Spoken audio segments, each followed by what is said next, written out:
Hello everyone and welcome back. Having worked many weddings, I can confidently say that roses are quite a popular wedding flower. While I agree that roses are romantic flowers, I think there are more cost-friendly options on the market. Before going any further, it's important to acknowledge that roses are 100% subjective.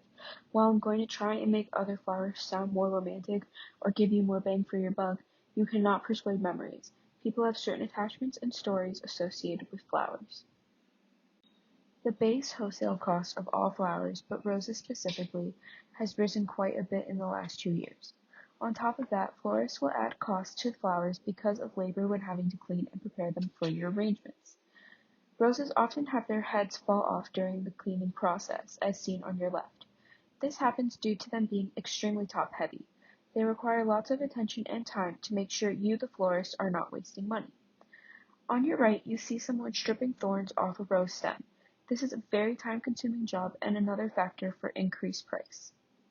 Roses do not last nearly as long as people think they do and often feel flat the day after your wedding. As a whole, roses are not the best option for your wedding flowers.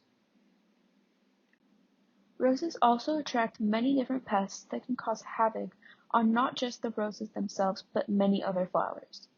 The Spruce, a botanical and home improvement blog, talks about the many different pests.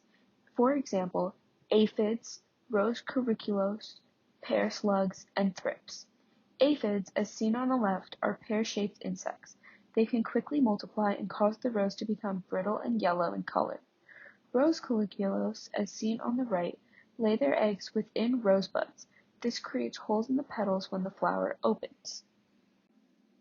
Pear slugs, seen on the left, while typically not dangerous, can be damaging to the foliage of roses. They mostly eat the leaves, so the damage is mostly cosmetics. Thrips, seen on the right, are a very common rose pest. They will cause the bud to distort and have brown streaks when it opens. Some may argue that other flowers attract pests as well, however roses are notorious for it. It's quite common to find a rose with a pest. In tandem with the care and cleaning, I don't find it worth it to spend an additional $4 to $5 a stem just for roses. By society's standards, roses are very romantic, if not the most romantic flower on the market. ProFlowers, a blog about various botanicals, wrote a piece about romantic flowers to add to your bouquet. They talk about the various meanings that flowers hold. A few examples are tulips, seen on your left, representing perfection. You can purchase a bunch of 12 tulips for $12, meaning $1 a stem. Roses are averaging at $6 to $8 a stem, depending on the variety. Another example is carnations, as seen on the top right, which represent fascination. According to howmuchisit.org, one carnation stem averages at $1.65 a stem. Lastly, Alstroemeria on the bottom right, representing devotion, costs roughly $2.50 a stem. All of these options represent aspects of love and are much more budget-friendly. Some other examples are